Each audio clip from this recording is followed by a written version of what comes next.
वालेकुम। आज हम कुछ ऐसी 7 मेडिकेशंस के बारे में बात करेंगे कि जो कि ड्यूरिंग वर्कआउट आपके लिए डेंजरस हो सकती हैं। लाइक आप जिम जा रहे हो, आप वर्कआउट कर रहे हो, आपको बहुत ज़्यादा ड्राउजीनेस फील हो रही है, लाइक आपको चक्कर आ रहे हैं, आपको बहुत ड्राई माउथ फील हो रहा है, या आपको बहुत ज़्यादा स्वेटिंग हो रही है, ठीक है, या आपको ट्रेमर्स पड़ रहे हैं, या आपका बीपी एलिवेट कर जाता है।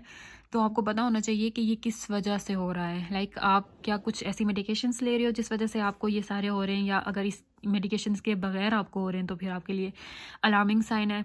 तो साथ साथ आपको पता भी होना चाहिए कि अगर इनमें से कुछ भी मेडिकेशंस ले रहे हो तो आप वर्कआउट करोगे तो आपको क्या क्या साइड इफ़ेक्ट्स हो सकते हैं, तो फिर आपने उसकी मैनेजमेंट पहले ही रखनी है।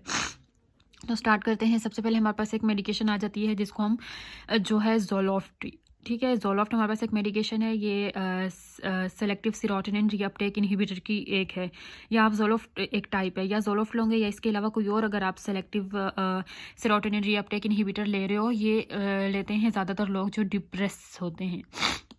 डिप्रेशन के लिए ये वाली मेडिकेशंस होती हैं। तो अगर आप ये ले रहे हो डिप्रेशन के लिए और फिर उसके बाद आप वर्कआउट कर रहे हो तो आपको ड्राउजीनेस हो सकती है, ड्राई माउथ हो सकता है और आपको एक्सेसिव स्वेटिंग हो सकती है। दूसरी मेडिकेशन हमारे पास आ जाती है ज़ेनेक्स, ठीक है। अगर आप ज़ेनेक्स ले रहे हो या कोई और बेंजोडाइज़ेपिन्स ले रहे हो ज़ेनेक्स के अलावा, या आप लोग किस लिए लेते हो, अगर कोई एनजाइटी का पेशेंट है वो ये वाली मेडिकेशन लेता है तो इसके बाद आपको ड्राउजीनेस हो सकती है, ड्राई माउथ हो सकता है, एक्सेसिव स्वेटिंग हो सकती है और फैटीग हो सकता है। फिर कुछ लोग लेते हैं स्टिमुलेंट्स। स्टिमुलेंट्स किस लिए लेते हैं, अगर कोई एडीएचडी का पेशेंट है। एडीएचडी क्या होता है? ये होता है ये आप लोग सर्च कर लेना, अभी मेरे माइंड में नहीं आ रहा। एक उसके अलावा स्लीपिंग डिसऑर्डर्स होते हैं, और या तो अस्थमा के पेशेंट्स लेते हैं स्टिमुलेंट्स। ये hyperactivity disorder, H D से stands for hyperactivity disorder, AD अभी मेरे माइंड में नहीं आ रहा। तो उसके लिए, स्लीपिंग डिसऑर्डर्स के लिए और अस्थमा के लिए, ये 3 कंडीशंस होती है, इसके लिए लेते हैं स्टिमुलेंट्स। और ये क्या करते हैं, ये हार्ट रेट को इंक्रीज़ करते हैं। अगर आप वर्कआउट कर रहे होगे तो ये आपके हार्ट रेट को इंक्रीज़ करेंगे, आपके बीपी को एलिवेट करेंगे और आपको ट्रेमर्स भी आ सकते हैं। तो आपको एटलीस्ट इतनी तो इन्फॉर्मेशन होनी ही चाहिए अपने बारे में कि अगर हम कुछ मेडिकेशन ले रहे हैं तो उसके हमें क्या साइड इफ़ेक्ट्स आ सकते हैं, और फिर उसका आपको मैनेज करना भी आना चाहिए।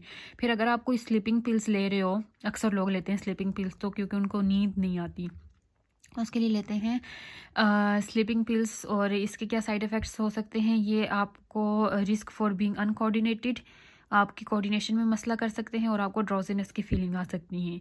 उसके बाद अगर आपको किसी टाइप की एलर्जी है तो एलर्जी के लिए आप एलर्जिक मेडिसिन्स लेते हो तो इसके साइड इफ़ेक्ट्स में ओवर हीटिंग आ जाती है, risk of over heating, excessive sweating, जिसकी वजह से आपको डिहाइड्रेशन हो सकती है।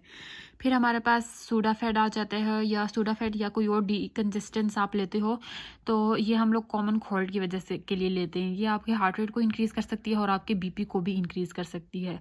फिर लैक्सेटिव्स के बारे में तो सभी को पता होगा, कॉन्स्टिपेशन के लिए लेते हैं। ये आपको स्टमक पेन कॉज कर सकती है और क्रैम्पिंग कॉज कर सकती है। Also you get it.